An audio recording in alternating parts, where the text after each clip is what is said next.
Being a cop in a small town in Minnesota probably isn't the most exciting career there is, but it's not bad either. It's actually a relatively peaceful and safe line of work compared to being in law enforcement in one of the big cities, New York or LA for instance, where the action is. There's only around 10,000 people in the town where I live. It's way out in the middle of nowhere, surrounded by miles of open farmland. And the only real crime that ever occurs is pretty minor stuff. The occasional rowdy rednecks getting into a fist fight at one of the three bars downtown, teenage vandals, petty theft, the odd drunk driver, a case of disorderly conduct here and there, the rare breaking and entering, that sort of thing. The only real serious stuff I've ever had to deal with is a couple cases of domestic violence and assault and battery, but even that's pretty typical, I guess, and it doesn't happen very often. Well, that's not entirely true. There was one case that still haunts me, but I'm getting ahead of myself. Like I was saying, I live in a pretty peaceful little town. Boring, some would even say. The kind of rural, out-of-the-way farming community you've probably driven through on the highway yourself on the way to someplace more interesting, without as much as a second thought or a glance back. The kind of place where nothing out of the ordinary ever happens, you probably thought. And for the most part, you'd be right. But there's one case I can't get out of my mind. One case that still makes my blood run cold whenever I think about it. One case I can't explain, no matter how hard I try to rationalize it to myself. What happened to the old Garrity woman 7 years ago? I've been a police officer for 5 years when it happened in the early spring of 14.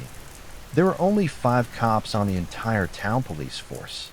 Me, my partner Jerry, Pete, and Vance, who both worked the night patrol, and a police chief. Plus Karen, an older woman who was a retired librarian and worked part-time as the dispatcher. The police department was located in the town municipal building and consisted of 2 offices, one for the chief and one for the rest of us to share, and 3 jail cells in the rear, and the 3 of them were never all occupied at the same time. It was an overcast, rainy afternoon in late March, early April. Me and Jerry were in our cruiser on a routine patrol around town when Karen's voice came over the radio, telling us there was a possible 1082 in progress at the Garrity house on Turner Road. For those of you who aren't in the know, a 1082 is police code for a burglary. We acknowledged, then changed directions, heading for the Garrity home. I wasn't unduly concerned about the call. I already had a pretty good idea who had made it. Eileen Garrity was an elderly widow who lived in a run-down farmhouse on the outskirts of town. She was probably around 65 or 70 years old and had lived alone since her husband had died of a stroke 3 years before. They had 2 adult children, but they both lived out of town and never visited her. Since her husband's death, she developed something of a reputation for being eccentric, to put it nicely, or crazy, to put it not so nicely. She was a shut-in who rarely left her home and had her groceries delivered once a week. Basically a crazy cat lady minus the cats. The reason she was considered crazy was because she'd become pretty flaky and paranoid since being widowed, and had called the police department on multiple occasions for everything from hearing intruders moving around in her attic to seeing UFOs in her cornfield. There were probably at least a dozen others, too. All her calls turned out to be false alarms, of course. The burglars she claimed were hiding in her attic turned out to be a pair of raccoons that had slipped in under the roof, and the UFOs were probably just jets flying overhead from the National Guard base 50 miles west. Me and Jerry and Pete and Vance had all visited her home before, during our respective shifts. We never got frustrated with her or gave her a hard time about it, and we usually indulged her, inspecting her house and property to calm her nerves. She'd relax, thank us we'd leave, and the process would repeat itself in a couple weeks or a couple months. Honestly, our infrequent trips to her house were probably the only real highlight of what was a rather dull and unexciting job. When we told the chief about Mrs. Garrity's latest emergency, Bigfoot was sneaking around her yard, or there was a giant anaconda lurking in the basement, he would just shake his head sadly when Vance and Pete were the ones who had to deal with her. They'd tell us all about her most recent ordeal when me and Jerry saw them at the end of their shifts and the start of ours. They'd usually smirk in a mean-spirited way, and Pete would twirl his finger next to his temple before they left. Jerry and I just felt sorry for the old woman. It couldn't have been easy for her, a frail, nervous, lonely woman living all alone in that old, crumbling house with no friends or close family. I suspected she might be eating senile. or maybe entering the early stages of Alzheimer's or dementia. We worried about her living there by herself, almost a mile from the nearest neighbor. If her health suddenly turned bad, or she had an accident and couldn't call for help, well, there wasn't really much we could do about it. A couple times, I looked up the numbers of her daughters and son, and I tried calling them about possibly placing her in an assisted living home or a mental health facility. But the one time I managed to reach her son, as I was explaining his mother's situation to him, he interrupted me by telling me he was too busy at the moment and would call me back, then abruptly ended the call. He never did call me back. From then on, they always happened to be unavailable and never answered any of the voicemail messages I left them. So Jerry and I turned on to Turner Road and drove up to Mrs. Garrity's house on the gray, rainy late spring day, certain that the old woman was just overreacting yet again to something relatively minor, and her imagination was just playing tricks on her. She was waiting for us outside on her porch when we pulled to a stop. I'll never forget how she looked. It shocked me. She'd already been a thin, frail woman the other times we'd been out there, but we hadn't seen her in probably a couple months since her last false emergency, and she'd changed drastically since then. Now she was gaunt, almost emaciated, her cheeks hollow and dark rings around her bloodshot, sunken eyes. Her gray hair was tangled and didn't look like it had been washed in days, maybe weeks. And the dress she was wearing was wrinkled and dirty. Her physical appearance was alarming enough, but there was also something about the way she was staring at both of us, with those dark, dull eyes that seemed to look at us, through us, and past us all at once. It reminded me of old photos I'd seen of American soldiers in Vietnam. The blank, expressionless, shell-shocked look of someone who'd been through more horror than any ordinary person should have to endure. Me and Jerry exchanged a shocked look, then got out and approached the old woman. "What seems to be the trouble, Mrs. Garrity?" Jerry asked her amiably, trying to keep his voice nonchalant. "There's something in my house," she told us in a flat, toneless voice. She was shaking slightly, a woman on the verge of total physical and mental exhaustion. The way she phrased it, "not someone but something," made me raise my eyebrow. "Well, you just wait here and we'll go have a look and make sure it's safe, okay?" I told her, try not to sound too patronizing. I looked at Jerry and nodded. We drew our pistols and stepped past Mrs. Garrity, cautiously entering the house. We did a routine sweep of the first floor, guns leveled, then headed upstairs.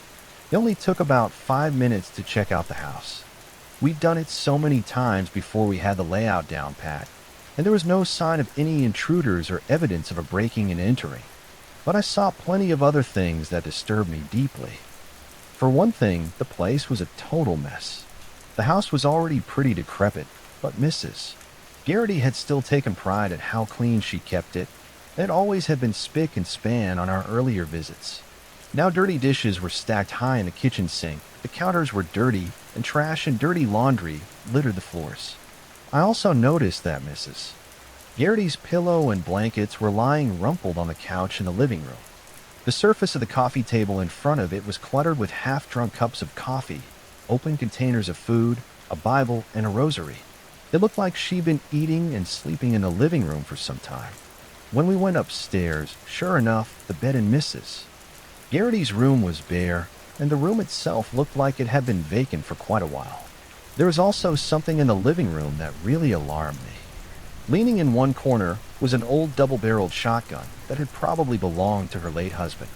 Jerry picked it up, broke it open, and found 2 spent shells in the chamber. He took one out, sniffed it, then told me the gun had been fired very recently. We also discovered something else bizarre. All the mirrors in Mrs. Garrity's house had been shattered, and every closet door had been boarded shut. The one in the front hall on the first floor had a huge hole blasted in the center of it, smaller holes pitting the splintered wood around it. It didn't need to be Sherlock Holmes to deduce that Mrs. Garrity had fired her husband's shotgun into that door. But why? What the hell had happened here?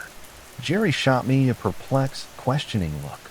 I shrugged, clueless and equally bewildered. Finishing with our inspection of the house, we put away our pistols and turned around to go back outside. Mrs. Garrity was standing in a room behind us, staring at us with that unnerving, blank expression. Both of us almost jumped a foot in the air, startled. Neither of us had seen her enter. Jerry regained his composure and flashed her a fake, reassuring smile. "Well, we don't see any sign of him, Mrs. Garrity. He must have slipped out the back. You're safe now." She didn't relax or appear relieved, like she had the countless other times we humored her. Her face seemed to twitch, and some new look dawned in her eyes. It took me a moment to identify it. It was a look of pure, hopeless doom mixed with terror. "No," she said in that same odd, listless, flat voice. "I'm not safe. It's still here. It's hiding. That's why you couldn't find it. And after you leave, it'll come back for me." Then she began to quiver. She started to cry with total despair, breaking down into hysterical sobs that racked her whole body. Jerry and I looked at each other, concerned. We went to the old woman and comforted her as best as we could, guiding her over to the couch and sitting her down with us on either side of her, coaxing her gently back to a state of calm. After she had herself back under control, we asked her to explain what had happened. She was quiet for a few moments, gathering her thoughts. Then she began to speak. As we listened to her story, my body temperature seemed to gradually drop, and I felt a chill. Several times I made eye contact with Jerry, and his expression was a mirror of my own. Disbelief and fear. "It started about a month ago," she began. "That's when I first heard the scratching at my closet door. A soft, slow, steady scratching that seemed to come from inside her bedroom closet at night. At first, she'd assumed it was probably a mouse or some other small animal, except the scratching seemed to come from too high up to be the work of a mouse.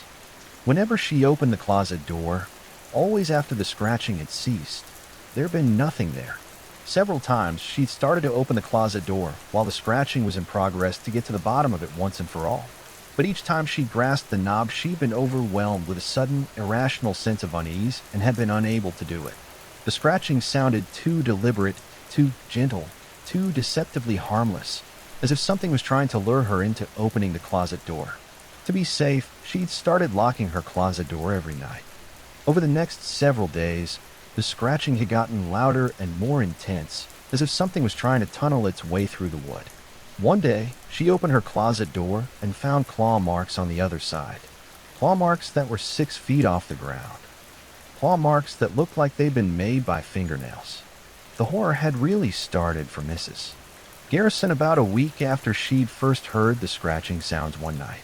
She'd awoken to a voice softly calling for her, a voice that seemed to be coming from the locked closet door. She was bewildered, even more so because she recognized that voice. It belonged to Bill, her dead husband.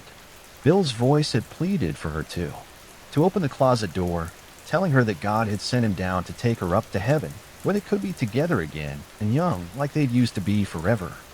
At this point, Jerry had looked at me wide-eyed from the other side of the couch. Then what happened? I prodded her gently. "I thought I was dreaming, Mrs. Garrity said. "I thought it had to be a dream. Poor Bill had been gone for 3 years, and since I was having a dream, I didn't see any harm in doing what he was asking me to. I got out of bed and went to the closet. I reached for the lock, but then I stopped. Something didn't seem right. It was Bill's voice, and it seemed perfectly normal, but somehow it was wrong too.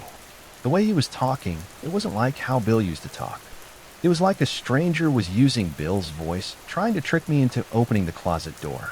That doesn't make much sense, does it? Actually, nothing she was telling us made sense. But we just asked her to continue telling her story. Bill, or whoever or whatever was using his voice, had continued to beg her to unlock the closet. When she refused, the voice had changed, becoming harsh and belligerent. It had angrily demanded she open that door, and when she'd still refused, it had begun to shout at her, using profanity and making obscene threats. Things Bill never would have said to her while he was alive, she said, before beginning to pound violently on the door. The voice had begun to change, no longer sounding like her late husband's. It had become deeper and distorted until it didn't sound human. In terror, she fled her bedroom and spent the night on the couch downstairs. Eventually, the pounding and the threats had stopped. "Mrs. Garrity," Jerry politely interrupted her at this point. "Why didn't you call us at the police station when this happened?" She was silent for a moment. Then a small, bitter smile formed on her lips. I thought you thought I was just imagining it. I know people in town think I'm a crazy old lady, and I've had you all out here so many times before for things that turned out to be nothing. I thought maybe it was all in my head, and I didn't want to bother you about it. Things had escalated pretty quickly from there. The pounding and threats had continued every night. She'd been too scared to sleep in her bedroom and had started sleeping on the living room couch. Then one night, the pounding had begun, not just on her bedroom closet door, but all the closet doors in the house, all at the same time, like there were people in all of them trying to get out all at once, she told us. But it was the same voice in every closet, the same horrible voice. In fear, she nailed all the closet doors shut to keep the thing, whatever it was, from coming out to get her. Then, about 2 weeks ago, something even more terrifying had happened. She'd been in her bathroom and was washing her hands in the sink when she looked up into the mirror. Here, she paused in her story. "What did you see?" Jerry asked her. "I saw it," she said in a choked whimper. "I saw its face instead of my own.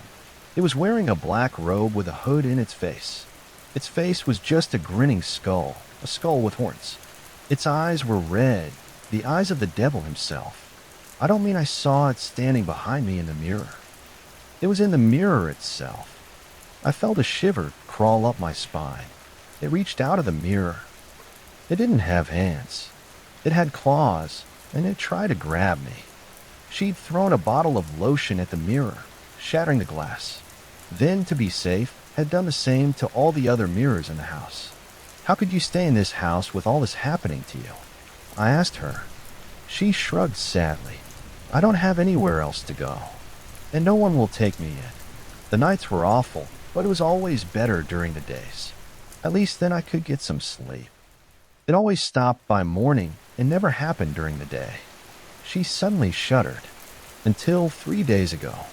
Then it started happening all the time, day and night. I wasn't safe no matter what time it was. It had all come to a head late this morning. The pounding had gradually gotten more violent and forceful until all the closet doors were rattling in their frames. Mrs. Garrity knew that even with the boards nailed over them, it was only a matter of time until that thing broke through. In desperation, she'd begun praying and reading from the Bible, which had only caused the entity in the closet to laugh at her mockingly. Finally, she'd gotten out Bill's shotgun and fired it through the closet door. For a minute or so, there wasn't a sound, she told us. I started to think it was finally over. And then I saw those red eyes burning in the dark and the hole the shotgun had made. It chuckled, and it said one word to me. What word did it say? I asked her. Tonight, she said, and began to tremble. She lowered her head into her hands and began to sob again. Jerry and I were silent for some time, trying to absorb what she just told us. We looked at each other, deeply troubled by her story. Neither of us actually believed it, of course, but it was obvious the poor woman was deeply disturbed. She was having some kind of nervous breakdown. Maybe her frayed grip on reality had finally snapped, or maybe it was old age taking its toll on her mind. One thing was clear. It wasn't safe for her to be alone anymore, especially not here. It wasn't healthy for her. Hell, for all we knew. Maybe her paranoid delusions were the result of some dangerous form of mold that had formed in the house. Jerry and I excused ourselves for a moment, then stepped outside to talk in private. We both agreed she needed help. She needed to be institutionalized, but for now it was best she stay somewhere else. We went back in and told Mrs. Garrity was coming with us. She was going to spend the night in a motel room in town. And tomorrow, Jerry added, we were going to find a priest who would come out and exorcise the evil spirit that had been bothering her, getting rid of it once and for all. She broke down again, this time crying in relief. Then she hugged me and my partner, thanking us over and over again. We drove her to a cheap motel in town and checked her in. Her mental state already seemed to improve in that short amount of time being away from that house. She smiled and told us she couldn't wait to finally get a decent night of sleep without having to worry about that thing banging on the doors. I think mostly she was just glad she wouldn't have to be afraid anymore of the entity she was convinced was lurking in her home. We both smiled at her and said goodbye, getting in the cruiser and driving away. Our smiles faded as soon as we pulled away from the motel. We both drove in grim silence. We both liked old Mrs. Garrity. In spite of all the time she'd made herself a nuisance to the police department with her bogus calls and erratic behavior, we were sorry her mental state had deteriorated to such a point that she could no longer look after herself. We told the chief her story when we got back. He sighed sadly and nodded, agreeing that she had to be committed somewhere. Tomorrow, he and I were going to drive out and personally visit her son and daughter and explain to them what was going on. And if they still refused to do what needed to be done, the chief would see to it himself that Mrs. Garrity got the help she needed. But we never got the chance. The last time we ever saw Mrs. Garrity was when Jerry and I left her at the motel. Around 4 a.m. the next morning, I was awakened by an urgent phone call from the chief telling me to get over to the motel as soon as possible. He wouldn't say why over the phone, but I already had a hunch it had something to do with Mrs. Garrity. I felt an awful sense of dread as I got dressed. I wondered if maybe she'd taken her own life in that motel room. When I arrived outside the motel, my fears were confirmed when I saw crime scene tape blocking the door to Mrs. Garrity's room. The chief, along with Jerry and Pete and Vance, were gathered outside, along with a couple cops from the state police and a pair of detectives from the city. The chief greeted me with a grave expression as I approached. He told me that Mrs. Garrity was gone. At first, I thought he meant she was dead. Then, seeing the solemn look on my face, he clarified himself. She was literally gone. I looked at him, confused. I saw something in his eyes I'd never seen before, something that caused a ripple of fear in my heart. The chief was scared. He told me he didn't know what to make of it himself. People in the neighboring rooms had heard blood-curdling screams and sounds of violence coming from Mrs. Garrity's room around 2 a.m., and then nothing. They'd called the police department. Pete and Vance had been the first to arrive. They pounded on the door, but there'd been no response, so they'd forced the door open. When they saw what was inside, they'd called the chief himself. What did they find? I asked him. Maybe you ought to come see for yourself. He told me, leading to the doorway and under the crime scene tape, he explained to me that they'd found no sign of forced entry, and that the door and windows of the motel room had all still been locked from the inside when Pete and Vanson showed up. I took a look around, feeling a shiver run through my body. There was fresh blood splattered around the room, on the walls, the floor, the bed, even the ceiling. The blood-stained bed sheets had been ripped away from the mattress, as if someone had desperately tried holding on to them as they were pulled from the bed. There were 10 very thin trails of blood in the carpet leading away from the bed. 10 thin trails of blood that had been made by 10 desperate, terrified fingers clawing for purchase as their owner was dragged away. I followed the bloody finger marks across the floor, away from the bed to where they ended, at the closet. I looked at them. Then I looked at the chief. He looked back at me, his face hard and impassive. I could see fear in his eyes. I approached the closet. The door was standing open. I stood there, looking in for some time. The closet was empty, completely empty. There wasn't even blood on the floor. They never found Mrs. Garrity Part 2. I told you in my last post that the Garrity case was the scariest thing that ever happened to me.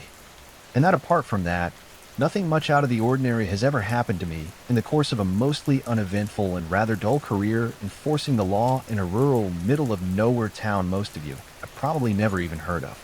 Well, until about a week ago. That was mostly true. Mostly. But in light of recent circumstances, I feel I have a new story I have to share with you. But first I have to back up a bit and tell you about something that happened about 3 years ago. It was a strange thing, but at the time I wrote the first story, it hardly seemed important enough to warrant mentioning. Cops get used to dealing with all kinds of weirdos, people reporting, confessing to false crimes and things of that sort. People confessing to murders they didn't commit, etc. I'm sure police departments in the big cities have to put up with crap like that all the time, but even small town departments get it once in a while. It was, I believe, late June or early July of 19. I was on the night patrol at the time. I usually worked the day, but I was filling in for Vance because he was out to get his appendix removed. Joe, a rookie we took on just the year before, was doing the day patrol with my partner Jerry. It was an early summer evening, and I was in the office shooting the breeze with the chief and Pete, just getting ready to punch in for my shift when a woman appeared in the police station, surprising us. I say appear because afterwards, when the three of us discussed what happened, we were all in agreement that none of us had seen or heard her enter the room. It was as if one moment she wasn't there, the next she was. She was young, perhaps late teens or early 20s, slender, and might have been pretty, but you wouldn't have known that looking at her in her current condition. For one thing, she was soaking wet. I mean, absolutely drenched head to foot. Her dripping hair was matted and tangled all around her face, and her dress, which I noticed looked kind of old-fashioned, was saturated. She was panting, completely out of breath, as if she'd just run a mile, and her eyes were frantic and wide with fear. Another thing I noticed was she was very pale, unnaturally pale. I mean, her skin looked almost bone white. I guess we were all pretty taken aback by her appearance. For a few seconds, the three of us, me, Pete, and the chief, just gaped at her in shock. "Please," she said, "you have to help me."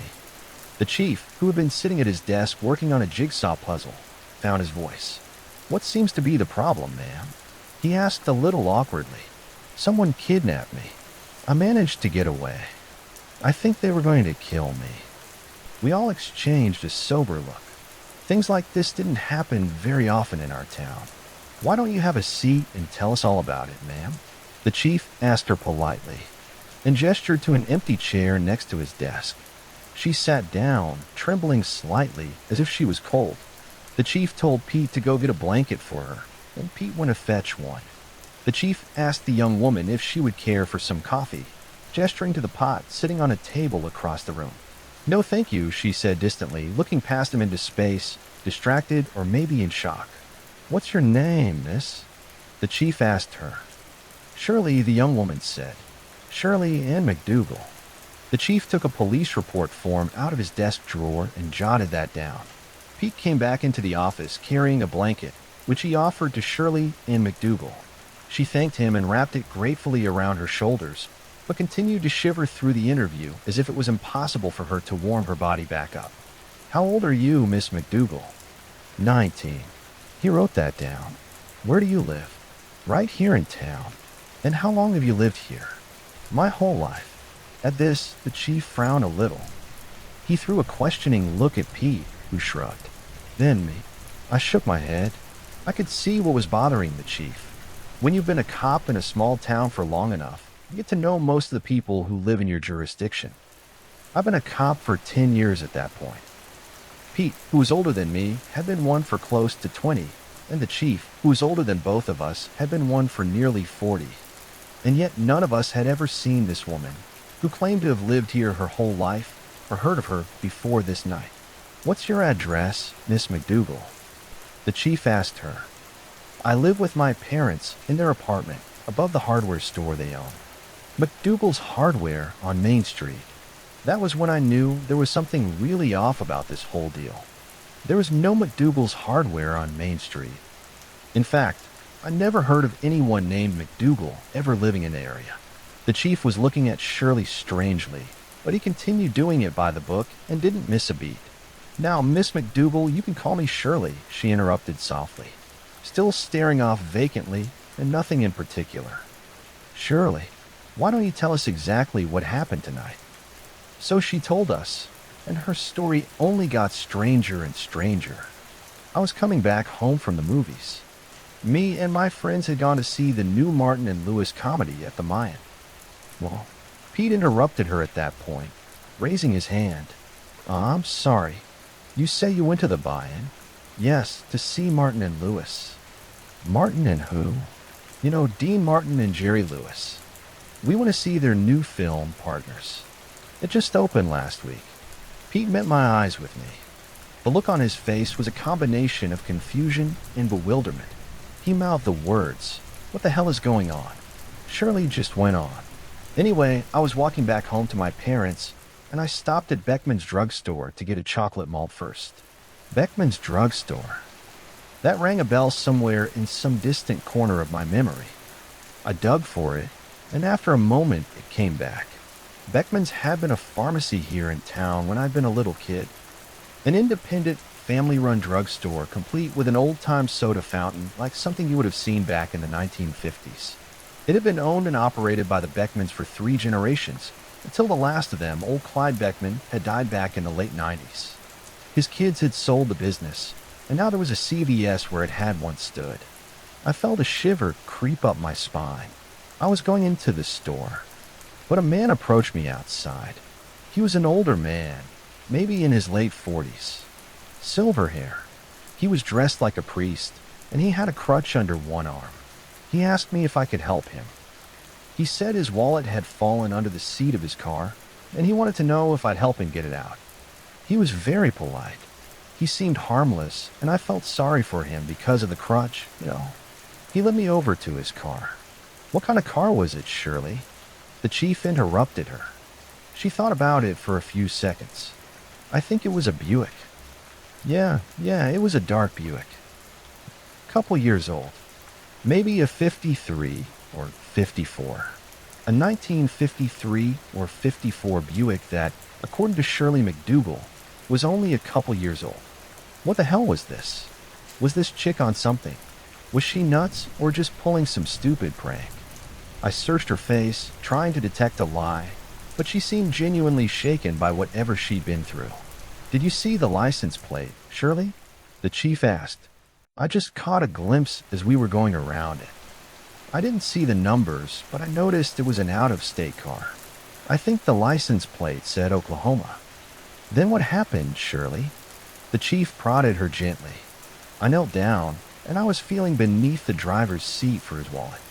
And then, she paused and took a long, shaky breath, then exhaled it sharply, as if mustering her courage to recall her ordeal to herself. Something hit me in the head. It hit me hard. It was him, the man dressed like a priest. He hit me from behind, I think with a crutch he was carrying. And then he hit me again. I was stunned. I think I might have even lost consciousness for a few moments. When I came to, he was dragging me around to the back of his car.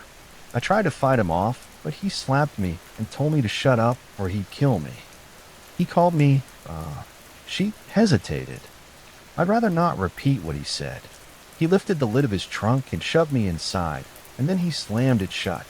I was screaming at the top of my lungs and pounding against the truck, but he'd already gotten back in and started the car. And then he was driving. I was screaming and crying, praying, begging him not to hurt me. I told him I just wanted to see my parents again, but he kept driving. I don't know how long he drove. It was a long time, maybe an hour. But then something happened. He had an accident. I heard him shout in alarm, and then the car swerved. I could hear the tires shriek. We went off the road. The next thing I knew, the trunk was filling with cold water. We must have crashed into a lake or a pond. I was panicking, pounding, trying to force the trunk open. And then, I don't remember. It just went black for a while. The next thing I remember is splashing around at the surface of the water. I don't know how I managed to get out. I swam to the shore and climbed back onto the road, and I just started walking back into town. Her story finished. Shirley fell silent. She lowered her head, shuddering. None of us knew what to say. We stood there, trying to make sense of what she told us. I looked at Pete, then at the chief.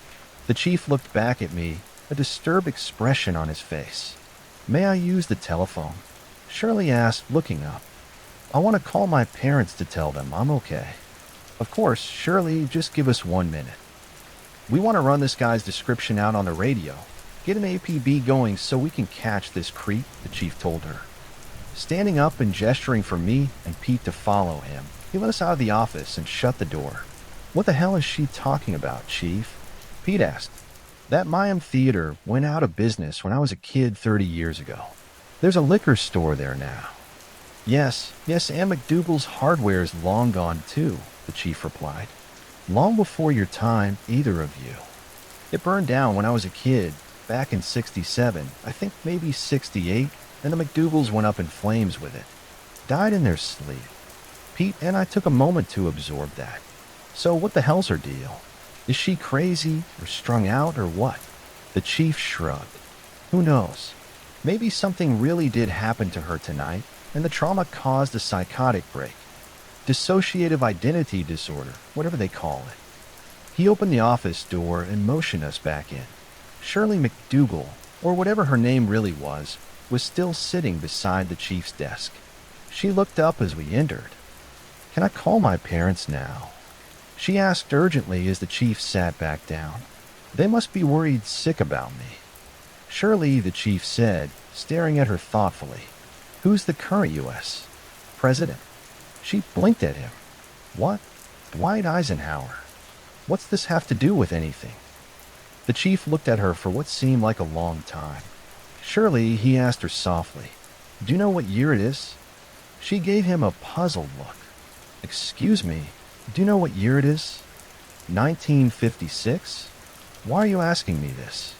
No, Shirley, he said gently, looking at her with compassion. It's not 1956. It's 2019.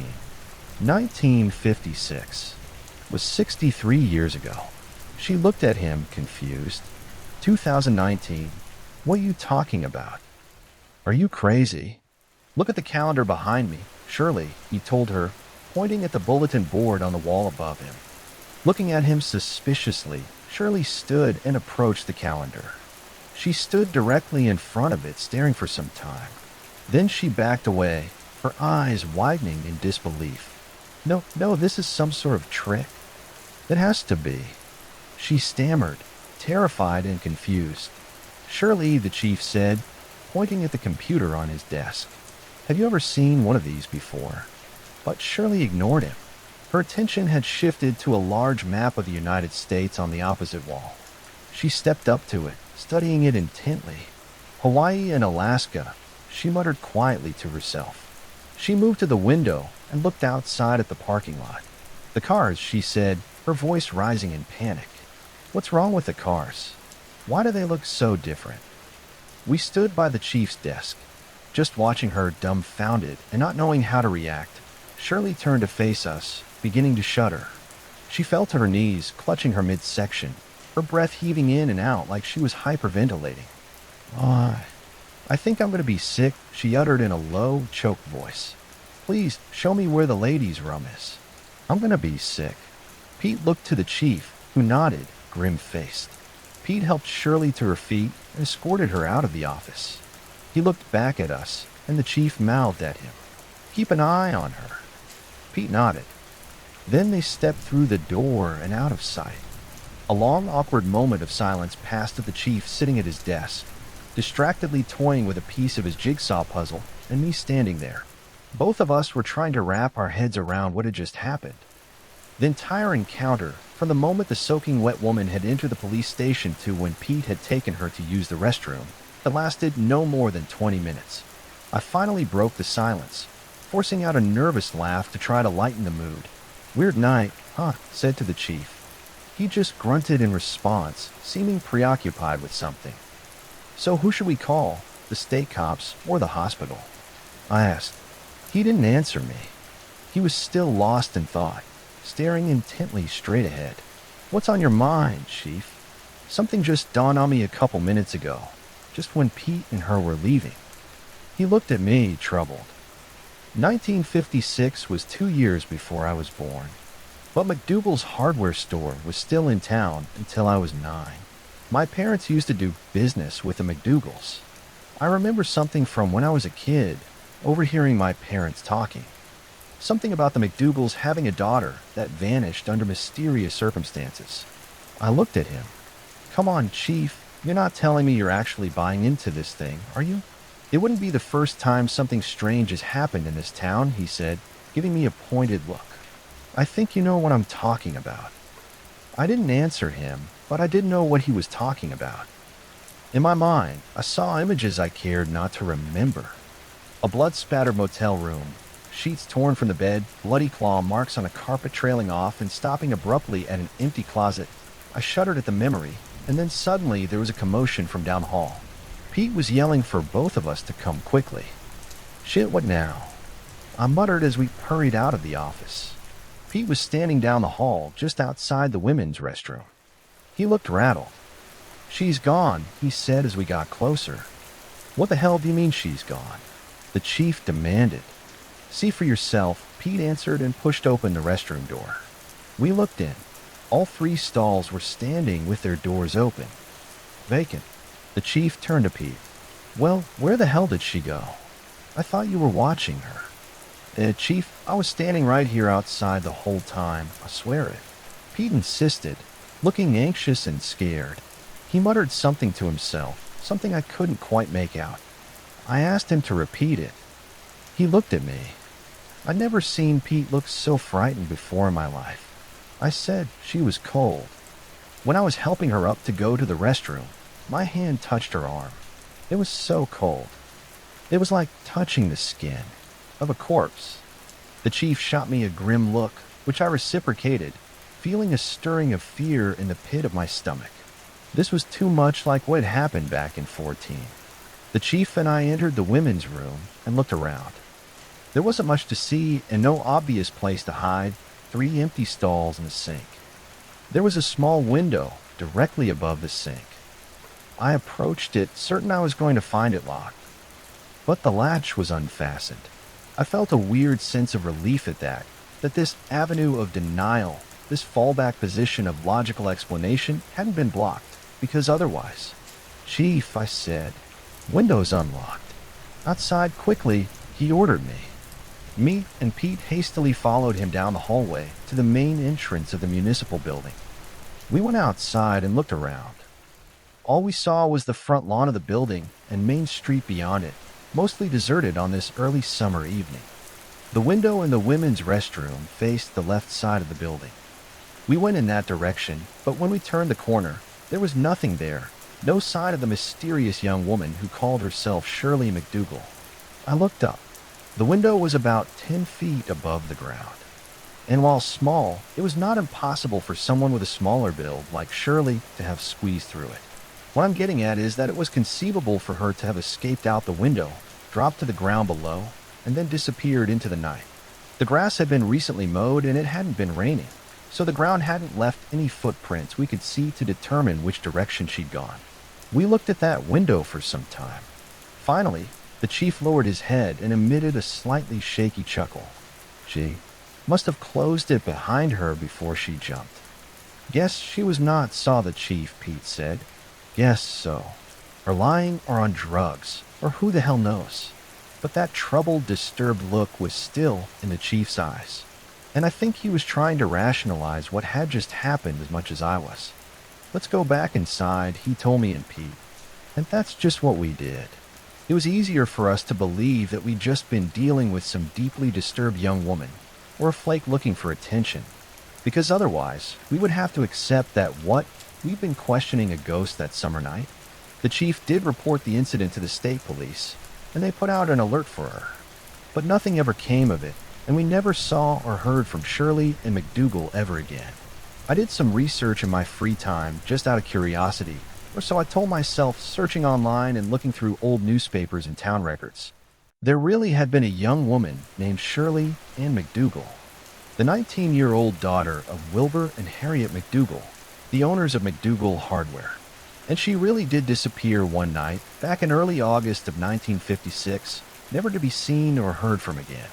But for all I knew, the crazy woman we dealt with had known about the case and incorporated the details into her delusion. There were no pictures, if you were wondering. I looked but couldn't find anything in the newspapers. I even tried locating any of Shirley's surviving relatives to no avail. It had been over 60 years, and presumably all the family photographs had been destroyed in the fire that killed her parents. I forced it all out of my mind. I was a police officer, and there were more pressing matters to deal with. Eventually, I forgot all about my strange encounter with Shirley McDougal. Then, last week I went into the station to start my usual shift. The chief beckoned me into his office, his face pale and grave. He didn't say anything, just pointed to the newspaper on his desk. I picked it up, and I looked at the headline Lake Yields Dark Secret after 66 years. One town over. Some guy in a boat had been trying out his new fish locating sonar and had inadvertently stumbled upon an old car at the bottom of the lake, 20 feet down. He went to the police, and they'd hoisted the car to the surface. An old, battered, rusted wreck that had once been a 1953 Buick. A set of skeletal remains belonging to a man had been found in the driver's seat. The old Buick had an Oklahoma plate, and when the authorities ran it through the system, they discovered the vehicle was a match for a car registered to a man the FBI had been looking for back in the mid-1950s.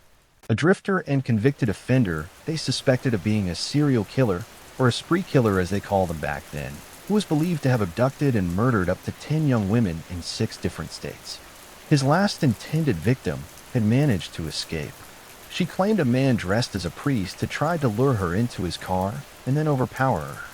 This had happened in Iowa, one state away from Minnesota. After that, he just vanished off the FBI's radar. When they conducted a more detailed inspection of the wrecked Buick, they made a further gruesome discovery. The second skeleton was found in the trunk, a skeleton belonging to a young woman. I've always had a weird group of friends. They all went into manly careers like logging, oil rig work, construction. I'm the black sheep of our little group of high school buddies. I went into IT. They give me shit all the time about working on nerd stuff, and I give them shit back. I don't like computers. I dig holes. I'm an unlikely addition to their group of friends, but it worked somehow. So there we are in a bar. This is one of those rare occasions when everyone's back in town together, and we're getting drunk, swapping stories about horrors on the job. Someone talks about when part of their oil rig blew up, killing 3 people a few years ago. Danny, an actual lumberjack, talks about seeing a guy working not 10 feet from him get his arm torn clean off by a log line. Just a quick zip and a limb went flying. He held a shirt to the wound as the man bled out, babbling and whining in agony until a life flight came 2 hours too late. And all the while I'm sitting there knowing I've got a story. But it's not the kind of story I'd usually bring up to a bunch of drunk friends. Not the kind of story I'd tell anybody. It's the kind of truly unsettling memory that you worry about. Should you tell it, you might give it life. You might feed it somehow, make it more real. I carry it around in the back of my mind like a caged, dangerous animal, not considering letting it out. Until now, everyone said something already, and I'm just sitting there looking sheltered, looking obvious. So I ignore that voice in my head that says don't. I ignore my dry, tightening throat. Don't. I've got one. My voice cracks, and they look surprised. I'm surprised. They all give me doubtful, amused looks. Go on then, the looks say, and so I do. I work from home on our 30 acres outside of a small town in Alaska. I live alone. No kids. It's a college town, just a small liberal arts college of a few 100, but it's the heart of the town. The campus is huge, with the natural beauty of the area being a big draw. Reservation land neighbors the campus, and the tribe sort of acts like park rangers for the hundreds of miles of forest trails. My own land borders part of the campus on the other side. One day, I'm out at the edge of the cleared part of my property, right behind my house. It's probably about 200 yards from the house. I'm watering a set of raised beds I have right near the tree line, just enjoying the scorching sunny day. And that's when something weird happens. There's this sound, like a record of someone speaking, coming from a few 100 feet into the woods. It's like someone talking to you through a bad cell connection where only parts of the words are coming through, and it's just noise. But you can tell it's supposed to be words. I just stood there listening to the noise, curious, but not afraid. I didn't even turn the hose off. I think, looking back, that's why it took me so long to get freaked out, to start taking it seriously. Weird things like that, supernatural things. They happen at night, deep in the woods. Not at 1 o'clock in the afternoon, while standing right in your backyard. After about 30 seconds, it just stops. I turn the water off, then figure out if it actually stopped or just got quieter. Nothing. I file it away as a minor oddity, something to be brought up later as a casual conversation token, or more likely forgotten. That was my first regret. Fast forward a couple of weeks. I'm on a hike at the back of my property on one of the trails I started last summer, which is pretty overgrown at this point. I'm strolling, lost in thought beneath the tree cover, simply enjoying the gorgeous midsummer weather. I'm pulled from my thoughts when I hear the odd sound in the woods. Far in the distance, there's the sound of garbled human speech. The forest around me, though, is oddly quiet. Now, I'm not much of a risk taker, and I generally prefer looking irrational to looking dead. I casually turn and walk back towards the trail entrance, not wanting to encourage any large predators by fleeing suddenly. What the hell's making that sound anyway? I resolve to bring Danny along to check it out when he comes to visit in 2 weeks. 2 weeks later, I'm back at the trailhead, alone because Danny bailed on me. I told him that if I died, I'd be coming straight to his apartment to haunt the shit out of him. I'm looking down the seemingly innocuous forest trail. I steel myself. I check my pack, bear spray, and brand new Bowie knife, which I have no idea how to use. It's just a sound, I tell myself. I start down the path. A few miles, and about an hour in, I hear the first signs of that odd sound in the distance. It's maybe 100 yards ahead and just off the side of the trail. The forest, however, moves and rustles with life in that familiar, reassuring way. I carry on. As I approach the origin of the sound, I put my hand to the hilt of my bowing knife. The source of the sound, now within 20 feet or so, is not immediately apparent. It's the same stream of incoherent babble, but with a distinct crackling sound to it. Looking up, I see a small black speaker fixed to a tree about 10 feet from the ground. I'm fairly confident the speaker poses no threat. I take my hand from my knife and inspect it. Written on the side of the speaker in white paint is the name of the local college and the words Forestry Department. A clue and a reasonable explanation. Go figure. Content that I won't have to stab anything or haunt any apartments this day. I head back home. During a slow day the next week, I called the Forestry Department of the college. Yes, I'd like to speak to the dean. No, I'm not a student. No, they don't know I'm calling. The dean answered in a bored voice, but seemed eager to answer my questions, as if I were the highlight of an otherwise mundane day. As it turns out, the speaker is, or was, a sort of live art project in which students could write and record poems to be spoken aloud in the forest. It's solar paneled, but he suspected the connection to the speaker I found had gone bad. Once per semester, someone was supposed to come out and upload new MP3s to a waterproof MP3 player near the base of each tree. He went on to say that they discontinued the project due to outcry from the nearby tribe. Initially, he ignored their request to take down the speakers, but the vice president of the college eventually stepped in when complaints persisted. Worried about souring good relations with the tribe, they probably missed my station when they want to take them all down, he said. Mystery solved. Hiking season passes without incident. About a month after the snow finally melted, I decided to go on another hike on the trail with the speaker. I got some overnight camping gear with me, and I plan to camp out near my turnaround point a few hours away. I almost missed the speaker when I'm about an hour in. It's completely silent now. I stopped to poke at the electronics a bit, but there's nothing obviously wrong with it. The fraying connections appear to have finally worn out over the winter. I continue down the trail. About 2 hours later, I set up my tent and prepared a simple camp. It's late afternoon, but I'm restless. And with a few hours of daylight left, I decide to walk ahead of my turnaround point for a little bit. I pick a little offshoot trail that leads upward, perhaps with a promise of a nice view. Just a few minutes into the walk, my mind is drifting. I'm just soaking up the late afternoon sun and basking in the first good weather of the season.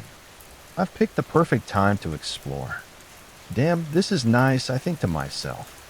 And a moment later, I hear that familiar, unsettling sound of speaking in the distance. I pause on the trail, my brain still registering the noise as something innocuous. This sound is a little different, and even so far away, I can tell that it's a higher quality than the first speaker. I get closer and have to go a little off the trail to make out the words. It's definitely missing that crackly sound, so I can easily make out the words. It's the sound of a woman reading poems, just as the dean said. Less perturbed than I once was, I decided to sit on a rock near the speaker, pull out my water, and take a little break. I'm sitting there listening to the sounds of the forest, and the voice reading the familiar poems. It still feels a little eerie, though, and after just a few minutes, I decide it's time to get going again. I toss my water bottle into my pack and stand to leave, and that's when I hear the other voice. Someone nearby is babbling these crazy nonsense words. I perk up, curious, but not yet afraid. It has this strange warbling sound, like the natural rise and fall of pitch in a sentence, but in all the wrong places. Like someone turning random words in a sentence into questions. It's the kind of sound you'd laugh at if you weren't alone in a forest. Miles and miles from help, the forest goes dead silent around me, as if flipping a switch. The sound begins trailing close through some thick brush in front of me. I'm totally frozen in place, just listening to this ridiculous noise like a giant's basso baby voice. I utter under my breath, "What the hell?" I see just a glimpse of something coming through the brush, and then my trance is broken. My conscious mind is slammed to the back seat as my animal instincts send me sprinting back toward the trail. I'm already careening back down the trail before I even realize what I was running from. And then it hits me. A wall of realization. A great towering cloud of cold, crippling realization. I actually stumbled. My neurons fire in slow motion. The implications are forming in my mind like a slowly condensing water droplet just before the release and then the fall.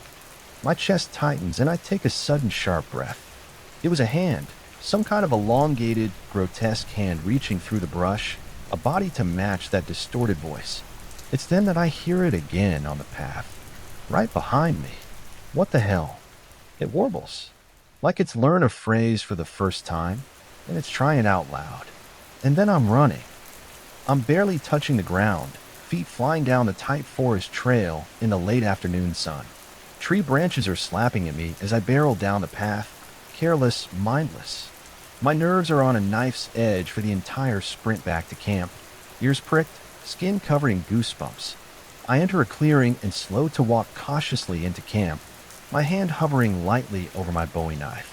I see my tent in a small clearing where the main trail splits into these smaller tributaries. The tent sits in the shade flat. Partially open, I stop staring at it. It would take about 10 minutes to pack it up. I contemplated it for about half a second.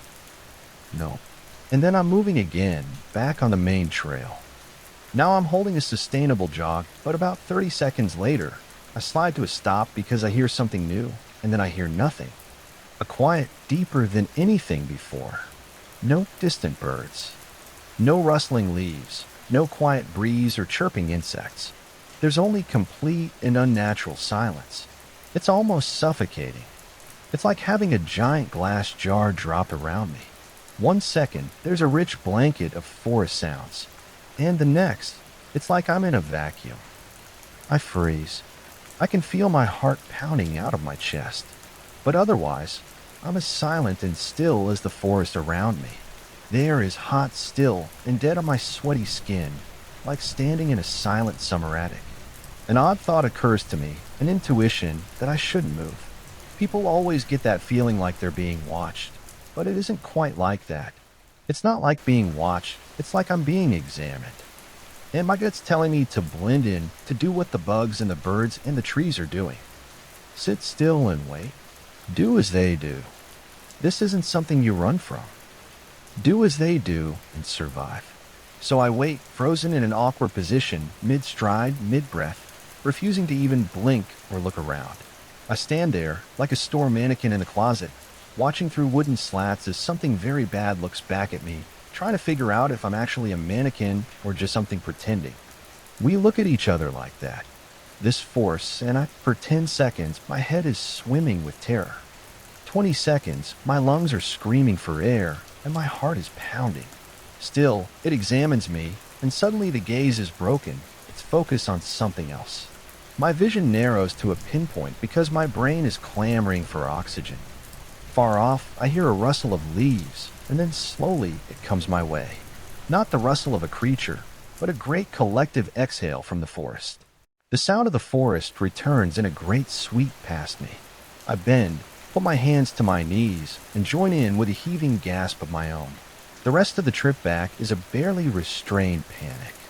I jump at every twig snapping, but I'm in a forced calm because the logical part of me knows I can't run forever. I set my pace at a brief hike for 2 hours into the late evening. It's getting dark by the time I get back to my property in the bar. My friends are all statues still, faces slack. No one touched their drink in 5 minutes. My whole body shaking as I absent-mindedly ran the fingers of both hands up through my hair. It was like I was staring down the barrel of a gun. A gun I couldn't see, but I knew. I knew that if I had so much as twitched, I wouldn't be here right now. They would have known I was there. They would have known I was real. And I never went back to that tent, I say, taking a sip of my beer and taking a little grim satisfaction in my friends' stunned, distant faces. They let out a few half-hearted, nervous chuckles at my attempt to lighten the mood. But otherwise, everyone seems intensely interested in their drinks, the table, or the floor. Shit, man, one of them eventually says. Yeah, I reply. We're all pretty quiet and unusually pensive until we pay our tabs and leave the bar.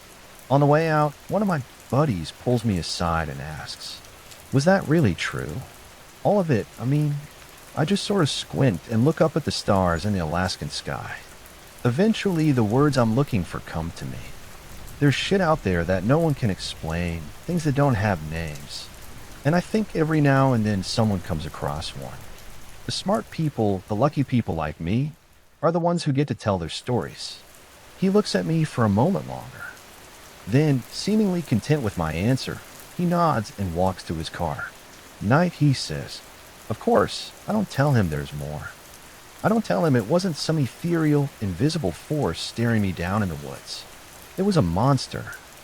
A lanky, horrid, yet somehow human thing. It was in the shape of a man, but it was no man. God gave me two gifts that day. The first was sparing my life, and the other was keeping that creature in the periphery of my vision. I did tireless research after that incident in the forest. I found out about a missing homeless man and the dismembered corpse the cops found in the woods. Parts of a corpse, anyway. And I found out about something called the Akafixity. I think that's how you say it. A follow-up call to the dean from the nearby university got me that, and it got me a meeting with the grandson of the shaman who asked the university to take the speakers down. I met with him the very next day. I don't know how well I can explain it. I don't think of it the same way my grandfather does, I says. I follow up immediately. Try me. You know how everything that's alive today has some of the same DNA? Like, if you go back far enough, we all have a common ancestor, even really different things like germs. Well, I think the Akondixity are in that family tree. I think they come from something else. He sort of trails off, perhaps expecting skepticism from me. 2 days ago, maybe. But he doesn't know that I have a good reason not to be a skeptic. These things aren't a joke. You know, he tells me, fingers wrapped around a frappuccino. People at the college think my grandfather's crazy. They only listen to him because he's respected in the tribe. But even though they respect him, most of the tribe thinks he's crazy too. Do you think he's crazy? I ask him. About this? He looks grave, and the sudden seriousness from this man surprises me. No, he's not crazy. He's not crazy. Because I saw one. It was like 5 or 6 years ago. I was out in the woods on an ATV, just weaving through trees, and I was going too fast. I was stupid back then. I did a lot of stupid shit anyway. I'm in some pretty sparse woods, so it's easy to see far off, and I see this animal laying down in the distance. I turn my ATV to get closer, and I can tell it's a deer. As I'm pulling up to it, I cut the engine and just roll to a stop about 20 feet from the thing. I think it must be hurt or something because its back legs aren't working, and it's pulling itself along by its front legs, thinking I'll need to kill it. I go to pull out my knife. As soon as I reach down, this thing's head just snaps towards me. And I don't mean it heard a sound and sort of looked around and saw me. It just immediately jerked its head right towards me. It didn't look right. It was like someone tried to make a deer, but didn't have all the right parts. It was all twisted and gangly, with these nasty, swollen eyes just staring at me. And I got this feeling like it was trying to figure me out, trying to figure out what I was. And then a couple seconds later, it just turned and dragged itself away. Wow, I say, with real awe. I pushed my ATV as fast as it'd go back to the house, and that's when my grandfather told me about the Akadixi. He said they were bad spirits that spawned deep in the forest. They're attached to signs of life, noise, sight, stuff like that. And when they find something alive, they sort of copy it, but they disassemble it first. Once they've copied something, they try and find more of it to make a better copy. I don't really know why. It's just what he told me. Most of the time they're harmless, but every now and then one shows up in the shape of a deer, a dog, or something else. And then some men go out and take care of it. Huh, so what did they do about the one you saw? They went out to find a deer. A real deer. When they caught one, they brought it to the canned dick site. The only way to kill them is to make them copy something already dying. We sat in silence there for a moment. Drinks forgotten. I saw one. What? He says, surprised. Then I think I know why your grandfather wanted the speakers taken down. What he was afraid of. It happened. Wait, slow down.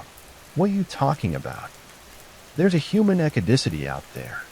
A few hours later, we're standing at the trailhead behind my apartment. It's turning into evening now, with only about an hour of real daylight left. There's a group of men nearby from Aida's tribe, talking to each other in hushed voices. Behind them are a dozen or so women and children, and some of the women are crying. Ida, what's going on? I ask in whispered tones, but he motions for me to wait as the circle of shaman breaks up. An older man in his early 60s, who I assume is Ida's grandfather, walks over to us at the entrance to the trail. He doesn't stop to talk to us, but just nods his head in our direction, and continues past us down the trail. He has a wiry sort of strength to him, despite his age, and the feathered garb and war paint on his body lend him an air of danger. I see an ornate stone dagger on his belt as he goes. Eventually I speak. When's he coming back? And Ida just gives me this flat, mournful look. He isn't coming back. And then I remember Ida's words. The only way to kill them is to make them copy something already dying. I've been working as a cinema usher for 3 years, and by now it's become obvious to me that my cinema's rules are a bit out of the norm. Okay, that was a lie. They're bats hit insane, but you can be the judge of that yourself. My name is Sean. I'm 21 years old, and I've been working this job for 3 years now. There's 2 reasons why I ended up here, and why I didn't leave after I realized just how screwed up this place is. The first is that not many employers will hire a high school dropout with a criminal record for petty theft and drug possession. I made some bad decisions early on in my life, and even though I'm on the straight and narrow now, my life has been marked forever by those unfortunate choices. The second reason is the pay. A cinema usher's job is checking tickets, cleaning rooms between shows, and checking that every movie runs smoothly. Usually ushers earn minimum wage if they're lucky. I, on the other hand, get the same pay as the manager of any normal joint. Although when you take into account the stuff I have to deal with every day, it becomes a whole lot less alluring. But none of you really care about that, do you? You're here for the story, and I won't disappoint. So here they are, the rules of my cinema. Rule number 1, never ever open the door to room 3 once the movie has started. Sounds simple, right? This rule, and the time I almost broke it, were the first signs I got that the cinema wasn't 100% normal. Even knowing about room 3, you'll be tempted to go in. The room is clever. It'll try to trick you any way it can. You might hear something from inside. You might be addressed by someone wanting you to open it, but you should never ever do so. The first time I almost entered room 3 was a mere week after I got hired. I had read the rules, sure, and I had been confused by them, but I didn't question them. I needed this job badly. If I had to endure some extravagant, mysterious rules to get my paycheck, then so be it. I was cleaning up the main lobby, where the entrance to the individual projection rooms is, when I heard it, the thumping of something on a hard surface. And it was coming from room 3. I rushed over to the door. It was clear something was wrong inside. A thin curl of smoke was coming from under it. The thumping was louder now, as if someone was hitting the door from inside. The handle was turning, rattling in its joint, as the person on the other door tried desperately to get outside. Hello? I yelled, pressing my ear to the flat surface of the door. Let us out. Help us, came a voice from the other side. It was a woman's voice, terror audible in every word. Underneath it, I could hear a faint whooshing sound, like a strong wind in a tunnel. It took me a second to realize what it was. Flames. There's a door. The door's jammed. You have to let us out, the woman screamed desperately. The smoke coming from under the door was dark and acrid, and I coughed as it caught in my throat. The beating of fists on the other side resumed. Let us out. Please let us out. I reached for the door handle. Any thought of rules in my head was gone. There were people in there who needed my help. A hand reached out from behind me and grabbed my arm. I jumped in shock, twisting around it. Was David my manager? I'd only ever talked to him at my interview for the position, where he struck me as a calm but distant man. Now he was furious, anger engraved in every line of his face. Rule number 1. Never forget it. There's a fire inside David. The door's jammed. We got to get them out. A fire. Oh, it's clever today. David laughed to himself, trying it on the new guy too. Then he turned serious again. There's a reason we have rules. Leave room 3 alone. Everything's all right in there. I could hardly believe what I was hearing. The woman from inside cried out again. She was choking on her words now as the smoke invaded her lungs. Please help me, Sean. I can't breathe. Let us out.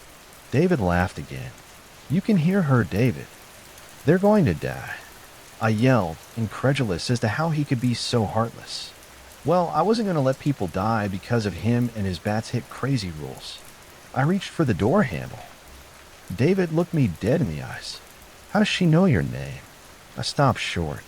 Had I told her my name? No. I looked at the door again. No smoke, no hammering of fists. I cautiously knocked on it a few times. No one answered. David put one hand on my shoulder. You see, Sean, he said patiently. Room 3 stays closed. No matter what, in 20 minutes the movie will end and everyone will come out unharmed. I promise. But I heard her. I saw the smoke. I stammered, confusion taking over. You saw what it wanted you to see. Take it from me, Sean. Room 3 will try everything to get you to open that door. But it hasn't succeeded in 13 years, and it damn well won't succeed while I'm the manager here. I won't have that happen again. He led me away from the door gently. When the movie in Room 3 ended 20 minutes later, a crowd of people walked out.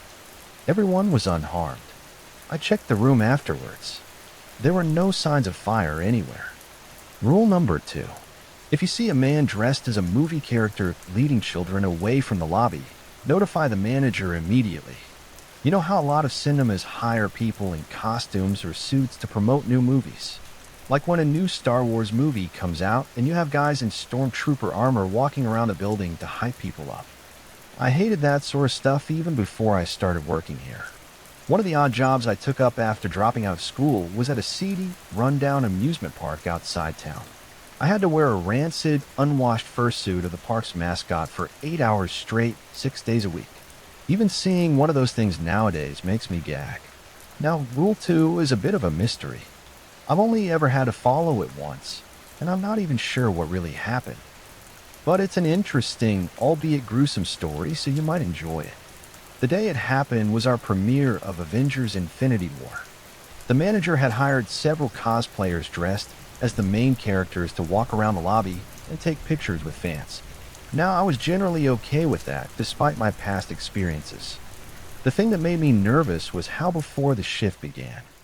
David rounded up all the ushers and made us memorize the list of superheroes we had hired. He was absolutely adamant about it, insisting that we knew them off by heart. If it wasn't for the incident with Room 3, I would have thought he was mad. But now I knew not everything was as it seemed in this place. It wasn't a long list, so I can remember it. Captain America, Black Panther, Doctor Strange, Thor. Retrospectively, the poor guy dressed as the God of Thunder must have been devastated by how fat his favorite character got in Endgame. I knew something was up when I exited one of the projection rooms and saw a person dressed as the one and only Iron Man walking slowly down the lobby towards the garbage room. Getting closer, I could see there was something seriously wrong with him. His suit had been high quality once, but seemed to be in disrepair now. It was grimy and scraped, some parts in danger of falling off altogether. He smelled horrible, like roadkill on a hot summer day. But the worst part was there was some sort of liquid seeping from between the joints of his costume. It was a sickening dark brown color, viscous, almost like a drying treacle. My heart stopped as I saw that behind him was a group of children. None of them could have been more than 13 years old. They stared vacantly forward, following the fetid figure as he led them away from the crowds in a demented column. My ordeal with Room 3 had taught me all I needed to know about the rules. I rushed over to the manager's office, tore inside, and yelled into David's room. Rule 2 Iron Man costume, heading towards the garbage rooms. 3 kids in tow. There was a bang from the office as David leapt from his chair, so fast it crashed to the ground. Shit, I should have known. I shouldn't have hired anyone. Damn it. I should have known. He was rummaging around in a drawer of his desk he had quickly unlocked. I caught a glimpse of what he was taking out before he hid it in a pocket of his trousers. A vial of some sort of clear liquid and a long, jagged knife made of what looked like bronze. As he tore out of the office, he stopped and grabbed me, pushing a crumpled piece of paper into my hand. Make sure no one goes into the garbage room. Don't let anyone inside. You got that? If I don't come out in 1/2 an hour, hit the fire alarm and evacuate the building. Then call the number on this paper. There was no time for questions. David tore out of the room, and I ran after him. As we rounded the corner, I saw that Iron Man had almost got the children into the garbage room. He was maybe 3 meters away from the door, the kids still following blindly. David tore past them and rammed open the door. Then, in one clean movement, he grabbed the costume thing, threw it inside, and slammed the door shut. The children twitched like puppets with their strings jerked up and down. Then they looked around, confused. They probably didn't even know how they got there. So they did what any kid would do in that situation. They started to cry. It was 23 minutes before David left the garbage room. There were dark red marks on his once clean shirt, and a horrible stench wafted off him. He looked tired. Clean up there, Sean. If you find anything strange outside a garbage bag, don't touch it. Just come tell me. He stumbled off to his office. The garbage room was a wreck. The stinking dark liquid stained the floor, the walls, and even the ceiling in some places. In the corner, there were several black plastic bags. A wet patch of that noisome dark liquid was slowly spreading from underneath them. Rule number 3. If a man with a tattoo on his left cheek wants something from the lost and found, don't give it to him. Now, this one isn't exactly tied to a story I personally experienced, but I still have something to say about it. After the Rule 2 incident, David started treating me kinder.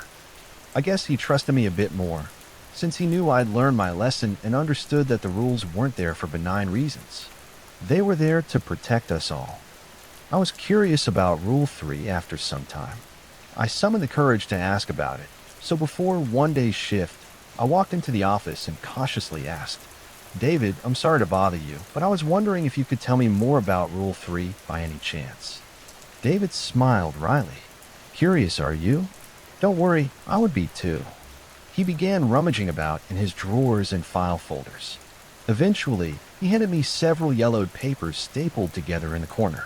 "Here, read this when you're on your break. Hopefully it'll slake your curiosity." When my break came, I sat down in our locker rooms and did exactly that.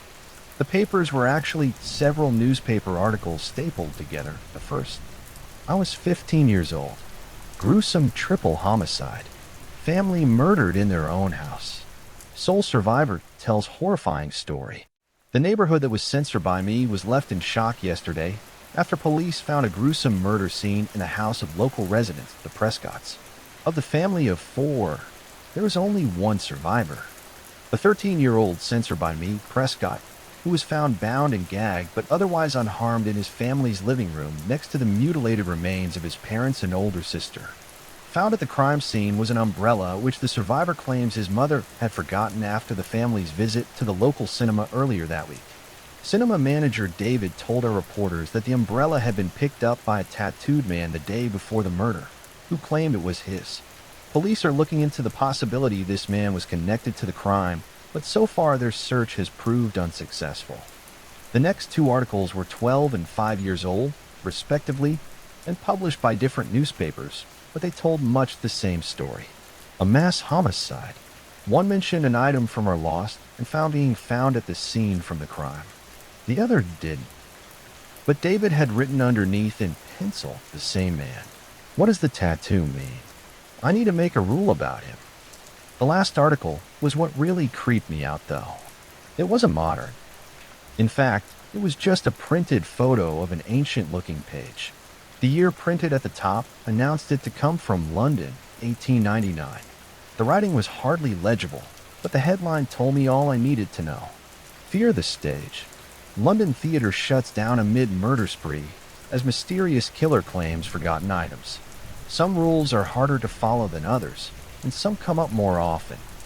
Rule 4 is one of the rarer ones, and I thank God for that. If the lights go out while you're cleaning a room, take a seat. A movie will play. You have to watch till the end. Don't look away from the screen, no matter what you see or hear. This is the rule that gave me the most anxiety when I read it. Having already had a run-in with Rules 1 and 2, I knew just how serious following our commandments or failing to do so could be. My experience with rule number 4 happened when I was cleaning out room 1 after a movie. Without a warning, it happened.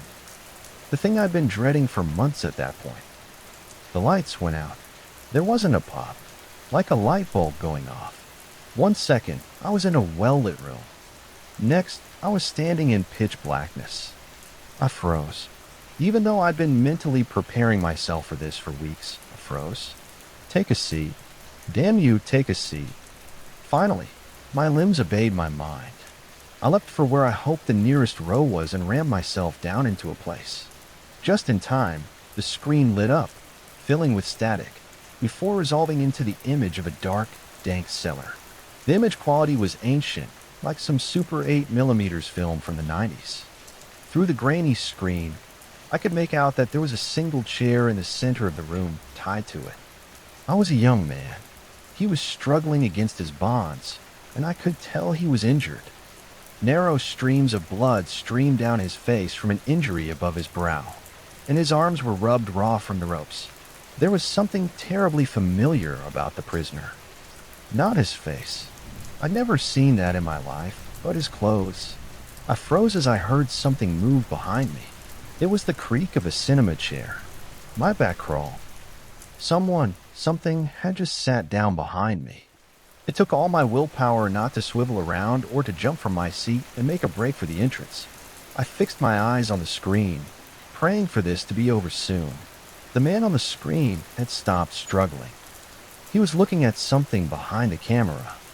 It took me a second to realize he had to be watching the cameraman. I almost jumped from my seat as a voice whispered behind me. What an actor, how the voice was low, a practically inaudible whisper. It sounded human, almost, but I knew immediately it was anything but. I can't explain precisely how. It was something about the cadence of the thing's speech, almost as if its throat wasn't quite made for human language, and it just did its best at mimicking what it had heard. Even worse, the voice was coming from slightly above me, not directly behind. Whatever was in the chair behind me, it had to be absolutely massive when standing up. Should I answer? Should I just keep watching? The rules hadn't told me about that. I remained silent, gripping the armrest to stop myself from shaking, eyes fixed forward towards the screen. The camera was moving as a person carrying it approached his prisoner. The man in the chair was trying desperately to recoil, but his binds were too tight for anything but the slightest movement. And as the camera got closer, I recognized what was so horribly familiar about him. His clothes. He was wearing a cinema uniform. My cinema's uniform. Where do you think they got the costumes? Whispered the thing sitting behind me. Sadistic irony dripped from every word. It was playing with me. I didn't answer. The movie went on for about half an hour.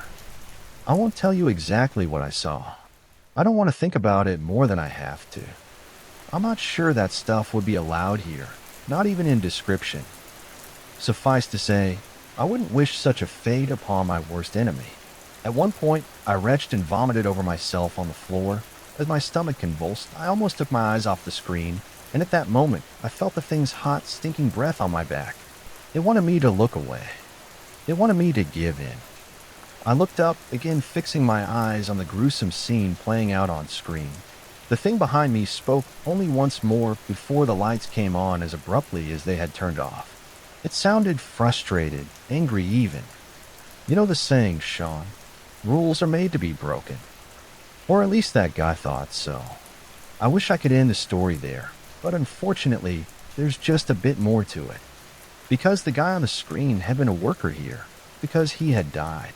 For breaking a rule because David hadn't told us everything, instead keeping us on some sort of bullshit need-to-know basis.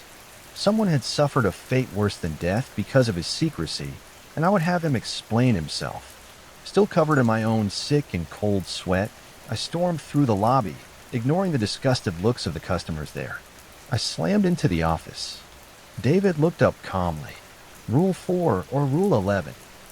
Rule 4. Good. Good, you knew what the risk was. You knew what could happen. But you didn't tell anyone. That guy I saw, the things that it did to him. You could have stopped that. David sighed tiredly. It's better this way, Sean. What? How can it be? Let me explain something to you, David said, getting up to stand eye to eye with me. There was a hint of steel in his voice now, and a flash of suppressed anger in his look. I shut up. Some things can be avoided if you know about them. Room 3 is like that. If you know what it wants and how it will try to get it, it's easier not to fall for it. But some things, Sean, some things only get stronger the more you know about them. You can avoid breaking rule number 4 with what you know right now. You just need to keep watching. But the more you know about it, the more direct the thing in that room can be in its attempt to get you to look away. And the last guy, the one I saw on screen, he knew too much, even more than you do now. It was a mistake I will never repeat and a lesson I will never forget. There's a threshold, Sean, that I can't allow you to cross. If you know too much, no amount of willpower or strength will keep your eyes on that screen. Rule number 5. If you encounter a room where all customers are looking directly at you and smiling, inform the manager immediately. Rule number 5 is the one which raised the most questions in my mind about this cinema and my work. My encounter with it occurred about a year and a half into my time here. Something you should know about the work of a cinema usher. We need to check that every movie is running smoothly with working subtitles and so on. We're only obligated to do so at the beginning of each projection, but if we've had some free time during our shift, we like to check in at random to make sure everything is all right. Unfortunately, it's exactly because of this that I entered room 5 one day, only to have a heart attack as I realized that every single person inside was looking me dead in the eye, smiling eerily. Taking care not to even blink, I slowly backed out of the room. The customers never broke eye contact, not even a blink. The second I was in the relative safety of the lobby, I ran over to David, who was talking with a customer in our small bar. Rule 5, I said once I reached him. David went pale. The customer, a young, attractive woman, looked over at him in confusion. "Excuse me," David muttered in her direction before turning to me. "Which room?" "5. Follow me." We ran over to the room. Once inside, David gestured for me to remain at the bottom of the rows of seats. "Stay here." He didn't need to tell me twice. The room full of customers was deadly quiet. Every head silently turned to follow David as he walked in front of the screen and stopped in the middle of the room. "What do you want?" he said to the room at large. Every person in the room opened their mouth in unison and said, in a perfect chorus, "Hello, manager." "It's been a long time." "Cut the crap," growled David. "I know your game. What do you want this time?" The room laughed in chilling synchrony. "Always so direct. I always liked you. More than your predecessor, you know." David's jaw clenched.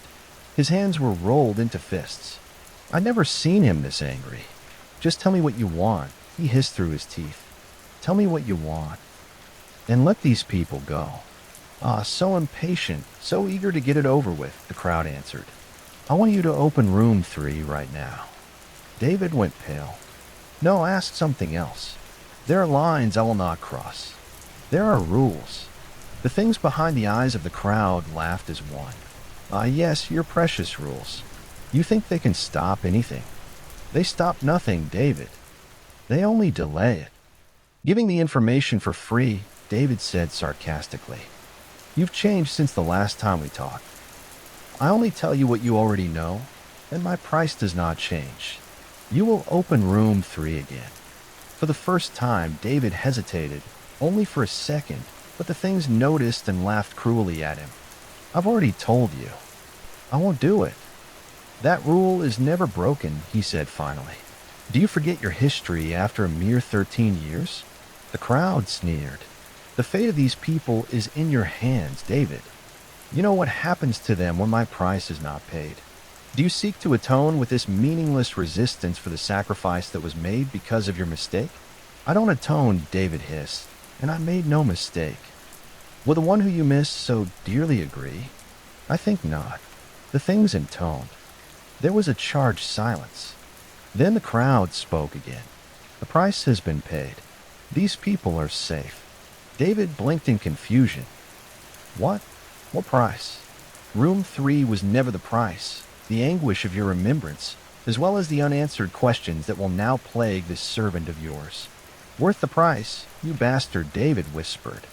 David stormed out of the room without another word. The crowd followed him with their gaze and then fixed it upon me. A smile and nod.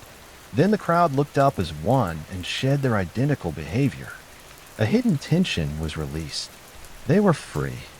Rule number 6, if a customer hears noises in air ducts, assure them that you will look into it. Take one of the packages marked R6 from behind the bar, enter the air ducts through the garbage room, and place the contents of the package at least 10 meters away from the entrance. Leave the air ducts as fast as possible. This is one of the easiest rules to follow, although the time limit is worrying at first. It's also one of the most commonly employed, usually coming up about once a week. Thankfully, I've never seen anyone fail to uphold it. The first time I had to feed the thing in the air ducts was a very busy shift. We had premiered The Rise of Skywalker a few days before, and we were still being swamped by crowds of customers. I was cleaning up the lobby from ever-present spilled popcorn when an angry-looking young man wearing a Star Wars shirt stormed over to me. Good day, sir. How may I? Yeah, man, whatever. He cut me off immediately. Could you fix your damn aircon, dude? There's something banging around in there, near the grill in our room. I didn't pay for this kind of shit. I clenched my teeth to control my temper at the man's manners, but managed to remain calm. Yes, sir, of course. Sorry for the inconvenience.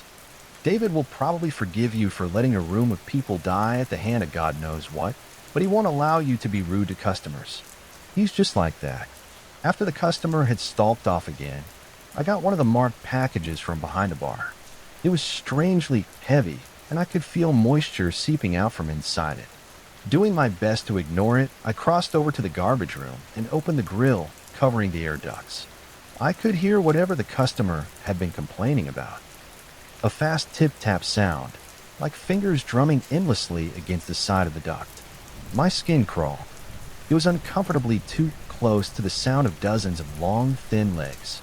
I took a deep breath and crawled into the chute. The air inside was cold and drafty. The passage was tight, and I was forced to go prone, propelling myself forward on my elbows and knees. Crawling forward, I could see by the dim light that there was a pile of something up ahead, around the 10-meter mark. As I reached it, I groaned under my breath. In the chute before me lay a pile of gnawed animal bones. With shaking fingers, I undid the wrapping on the package and dropped the whole chicken onto the top of the pile of remains. The sounds in the chute stopped. I held my breath. Then it returned faster, louder than before, a frantic, hungry staccato rhythm. Terror and adrenaline flooding my brain, I scooted back downwards to the mouth of the passage. How long had I been there? How long did I have left? 30 seconds? 20? The clattering of legs was mixed now with a scraping sound as something chitinous and heavy dragged itself down the corridor towards the food and towards me. And finally, my legs met the end of the duct. Kicking frantically, I dropped down to the floor of the garbage room and slammed the grill shut. The clattering inside had stopped. Listening carefully, I could make out the sound of tearing flesh. And this is one of the easier rules. One of the rarest rules we have is rule number 7. I've only ever experienced it once, about 6 months ago, and I sincerely hope I will never have to deal with it ever again. Rule number 7. If you notice shadows being out of sync with your surroundings, return to the last room you're in as quickly as possible alone. Close the door, then return to the lobby. Until you do so, do not touch your shadow under any circumstance. The biggest danger you can face in this job is becoming too used to the weirdness. That's the mistake I made with rule number 7. I dropped my guard. I stopped paying attention. I had walked to the other side of the lobby from room 6 before I realized that I had no shadow. Cold sweat covered my brow. I looked back the way I'd come. My shadow, completely disconnected from me, lay on the floor by the door to room 6, and another usher, a man by the name of Liam, stood between me and it. He was looking straight in my eyes, a narrow grin on his face. I had to think quickly. Whatever was going on, I had to get back to room 6, but with Liam in my way, I had no route to get there. Not without confronting him. "Sean, is everything all right?" David called from the door to his office. He sounded concerned, worried even. Could I answer him? Would that just make things worse? I ignored the question and started heading back to room 6. The more I looked around me, the more clear it became how strange my surroundings were. Every shadow was thrown in a different direction, as if each item was illuminated by a different light source. I was nearing Liam now. I slowed down, walking in a manner I hoped would appear nonchalant if I could just get past him and the door. "David asked you a question, Sean," Liam said. The thin smile was still plastered over his face. He stepped in front of me, barring my way. I heard him, "Liam, I just forgot something in room 6. "And what was that, Sean? What did you forget?" He knew. I could see it in his eyes. Liam, the thing masquerading as Liam, knew what I was trying to do. It knew. I wasn't fooled by its act. I heard the office door open behind me. Footsteps approached. Sean asked David, "What did you forget?" He walked around me to stand next to Liam. I had to convince them. I didn't realize anything was wrong. I couldn't get to room 6. Otherwise, even if I did make it there, the rules said I had to be alone. They couldn't follow me. I forgot to clean up a spilled drink. I'll just get some paper towels from the garbage room and go and finish it. I smiled weakly, cursing my quivering voice. It was a bad lie. I could see it in David's eyes. He wasn't convinced. "Liam, help him out with that, would you?" he said, walking away to the office. Liam smiled at me again. It was a horrible sight. "Well, let's go, Sean," he sneered. We walked to the garbage room. My mind raced as I tried desperately to think of a way out of this situation. Liam was watching me from the corner of his eye, waiting for me to make a run for room 6. Desperate plan formed in my head. It was a gamble, and for all I knew, the other rules of the cinema didn't even apply in this place, whatever it was. But it was the only way to escape that I could think of. We entered the garbage room. Liam wasn't even acting inconspicuous anymore. He was looking straight at me, still smiling that horrible grin. With Liam following, I walked to the back of the garbage room and punched him in the face with all my strength. The thing wearing his body stumbled backwards, surprised, and the second time it bought me. I scrabbled at the air duct in the back of the room, opening it at the last second. The thing's fingers grabbed me from behind and turned me around to face it. The look of humanity Liam had worn before was shedding off like a snake's skin. His face grew disproportionate, his eyes pools of shadow. He laughed in my face. "I knew you weren't fooled. I knew it. Well, playtime's over. Time for you to meet your shadow," it said insanely. "I hope you like it here, because you're going to be staying with me." I kicked out desperately, fighting against the thing's strength as it gripped my arms. I managed to turn us around, ramming its back into the open air duct. It screeched in pain. "Ever since your master has made his foolish rules, I've been alone. Well, no more. First you, then him." Finally, I heard what I'd been desperately hoping for. A sound coming from the air duct behind Liam. The scuttling of many thin feet. The thing had only a second to realize what I'd done. Its eyes widened. No. Then it was ripped backwards as a terrible force tore it into the vent. Bones cracked as its back and legs bent in angles. They were never meant to. Then it was gone, screaming and cursing. I stumbled away from the wall. I had little time. As I ran across the lobby towards room 6, the thing wearing David's body tore out of the office. It screamed in frustration as it sprinted towards me. I reached room 6. My shadow coiled on the ground, trying to reach me, but coming just short. David was near, meters away from me, a cry of anger and desperation filling the air. I flung open the door, jumped inside, and slammed it behind me. Silence dropped like a stone, cautiously. I opened the door again. The lobby was empty. I looked down and heaved a sigh of relief. My shadow was once again at my feet. If a garbage bag begins moving violently or making noises, dispose of it in the special chute in the garbage room. Do not open the bag. One of the jobs we have to do here is clear out the garbage room after every shift. This means loading up all the trash on a trolley and taking it to the basement parking lot where a truck will come pick it up every week. Rule number 8 is probably the worst after number 4. It's not as mentally scarring, but it can still mess up your mind if you think too much about it. It certainly made me pretty miserable when I had to deal with it the first time about a year back. I was almost done with the trash that day. One more trip with the trolley should have done it. I was looking forward to the end of my shift and the warm embrace of my bed at home. That's when a garbage bag spasmed, dropped to the ground with a wet organic thud, and started screaming. Help me, oh God, please help me. I screamed and jumped back. The bag writhed on the floor as whoever was inside it strained against the thick plastic. It cried out again in panic, God, please, let me out. I can't breathe. My heart was pounding. With shaking fingers, I reached for the bag to tear it open and free the person trapped inside. I grabbed at the plastic and froze. Rule number 8. The thing in the bag screamed in pain and fear. Is anyone there? Please, you have to help me. It started sobbing, the plastic shaking and curling in on itself. A chill ran down my back. This thing sounded human. It sounded as if it was in pain. It sounded real. But this place had taught me not to believe anything I heard or saw. Cautiously, I took hold of the bag.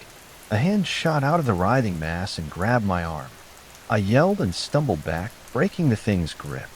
Help me. You have to help me. I can't move. I can't breathe. I can't. The arm had been real enough. I could still feel its grip where it had caught me. The arm had been human-sized, but no human could have fit into that bag. I grabbed the twisted, amorphous mass. The hands grabbed at me through the plastic as it screamed for help into my face. Staggering with its weight, I lurched over to the garbage chute and dropped it over the edge. It caught onto the edge with its hands. Please, please, it whimpered. I can't go back. Please, don't. I brought the lid of the chute down on its fingers. It screamed, slid down the chute, and clawed at the sides as it disappeared into the dark and went silent. Rule number 9. If anyone exits room 3 during a show, do whatever they ask. Inform the manager immediately. For all the wrong reasons, this story isn't like the others I've told. This story will be different, and I'm not sure I like that. I'm not sure where it will lead me in the cinema, because this story happened yesterday. Even though David's warm to me in the time I've been working here, I think he might even trust me. He hasn't said anything about room 3. To be fair, I've been too afraid to ask. So rule number 9 has always been a source of mystery and no small amount of apprehension. No one I asked could even remember a time when they would have to obey it. Strange though it may seem, no one had ever exited room 3 during a projection, at least not in the years I've worked here. No one could remember David ever explaining the command or even talking about it. Rule number 9 was as big a mystery as the room it concerned. So nothing could have prepared me for yesterday when the door opened and a smartly dressed man walked out of room 3. I froze in my tracks. No amount of experience in this job could have prepared me for that. He walked over to me as I stood, staring in amazement and fear. "Good evening, sir," he said. His voice was flat, emotionless, a blank slate. But unlike the thing from rule number 4, It was unmistakably human. Oh, good evening, I stammered finally. The man smiled in slight amusement. I wish to speak to the manager. Shit, right. Right this way, sir, I replied, trying to fake a calm I didn't feel. I wish I could have told the thing to stay, that I could have warned David. But it was as if my brain was in ice, sluggish and unresponsive. We walked over to the office and entered. I didn't even have time to talk. David looked up, saw the man, and went a sickly pale. Rule number 9, Sean.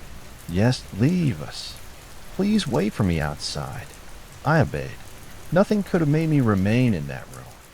Absolutely nothing. I exited into the lobby and waited. Time went by. I could hear the murmur of conversation from inside the office.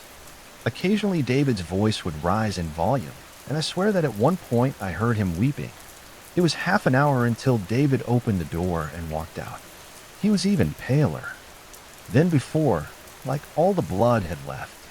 His hands shook very slightly, but I noticed. In the second before he closed the door, I could see the room behind him. It was empty. The man had gone. David? I asked cautiously, not knowing what to say. Is everything? What happened? David fixed his eyes on me. They were red-rimmed and bloodshot. Go home, Sean. Rest. Sleep. Prepare. Why? Prepare for what? We're going to break rules 10 and 11 tomorrow. Walking to work yesterday was the hardest thing I've ever done. Anticipation and fear mixed within me in equal measure. David's recommendation to rest and sleep had proven to be impossible to obey, and I had spent the whole night dreading what would come in the morning.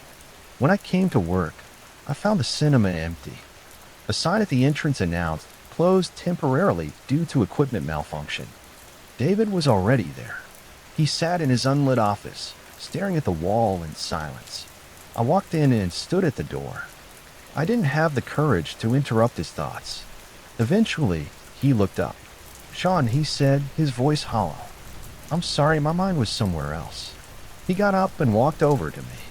You said we were going to break rules today, I said. Yes, rules 10 and 11. Rule number 10, if you find a book bound in black leather on the premises, do not open it. Rule number 10, the black book, as we like to call it. You'd see it at pretty much every shift, and overcoming the need to open, it was one of the first things you learned to do on the job. No one knew what was inside its yellowed ancient pages. It moved and shifted.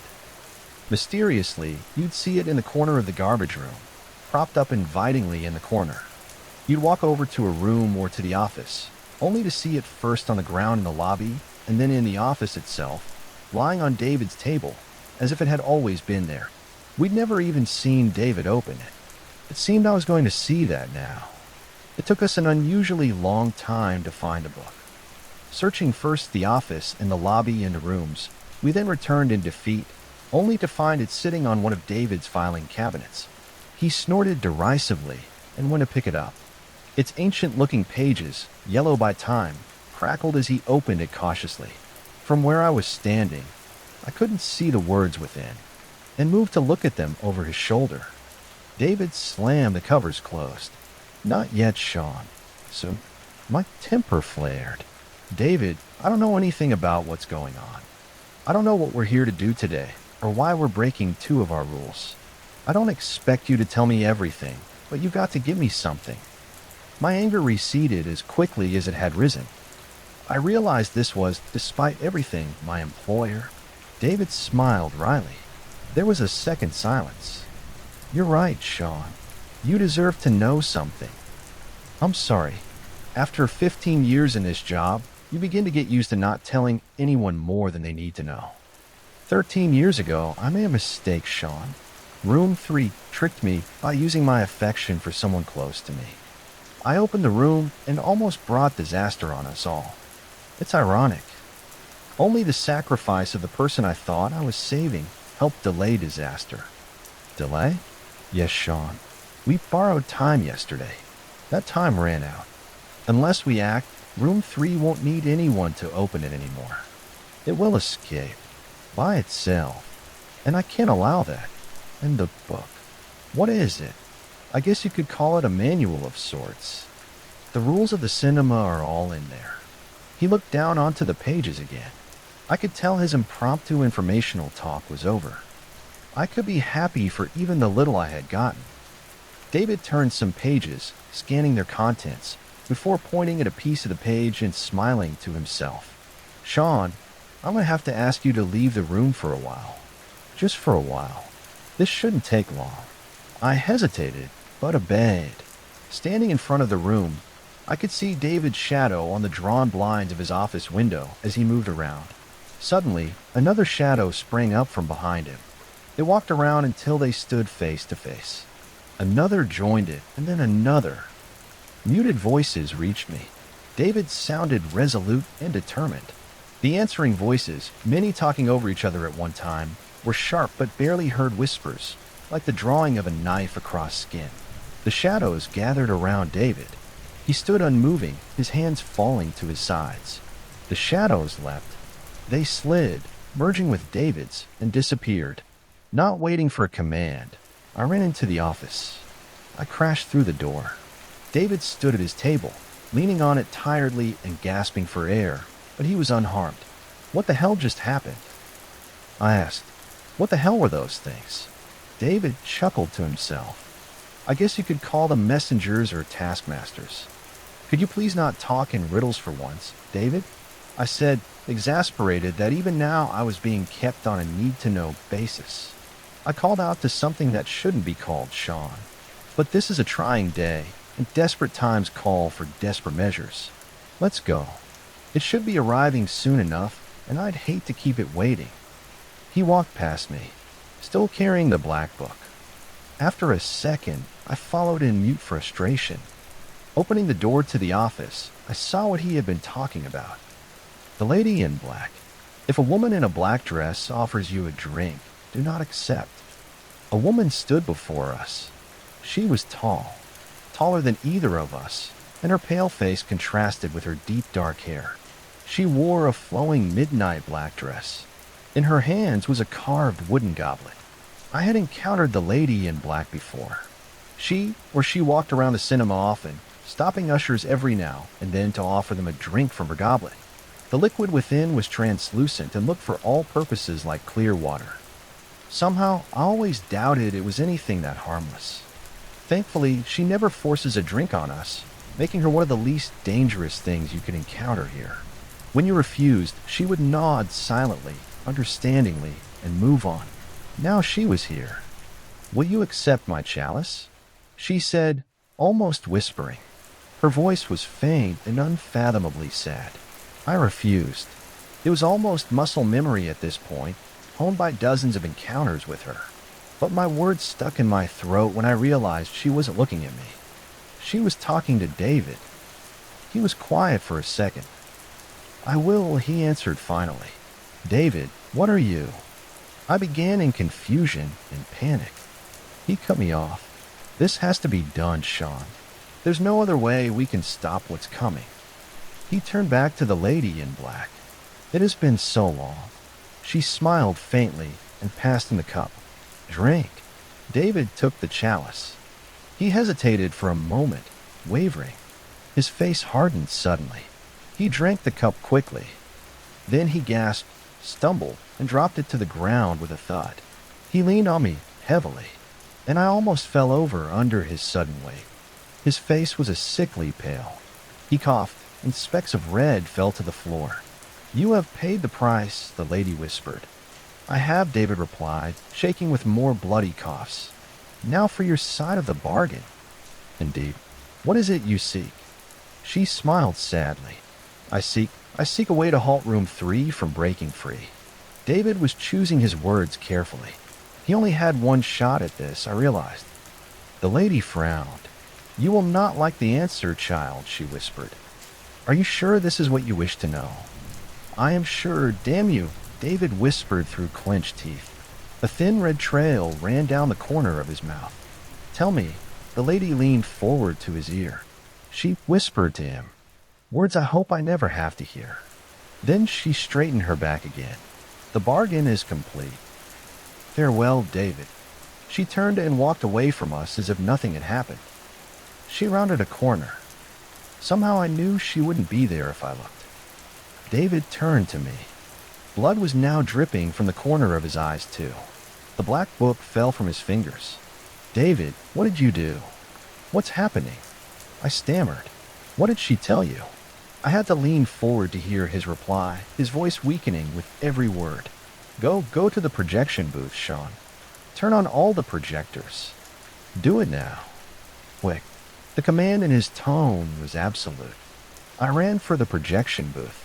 I swiftly flipped every switch, moving from projector to projector. The whir of machinery filled the air. Empty though it was, there was now a show in every room of the cinema. I realized what David was doing. Too late, I realized. I sprinted back to the lobby, taking the stairs from booth 3 at a time. I had to be on time. I had to. He wasn't in the front of the office anymore.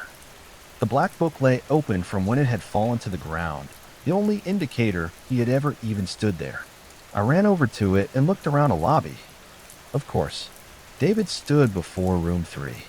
His hand was on the handle. He looked back at me, blood in his eyes. "David, don't," I screamed. 13 years, Sean. Use them well," he called out to me. He smiled. Then he opened the door.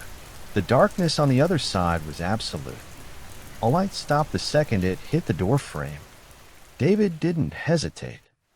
He stepped forward and closed the door behind him. I stood frozen. He was gone. There was a rumble, and the earth shook. The door to room 3 rattled in its frame as whatever was inside strained at the walls, eager to escape. But it struggled in vain. Whatever David had done, whatever his sacrifice had achieved, it had robbed room 3, bound it again, bought more time. The rumbling subsided. The door stopped shaking. There was silence. A rustle of pages below drew my gaze. I looked down at the book at my feet. It was open and on the last page. There was only one sentence on it, written in black ink. "There must always be a manager.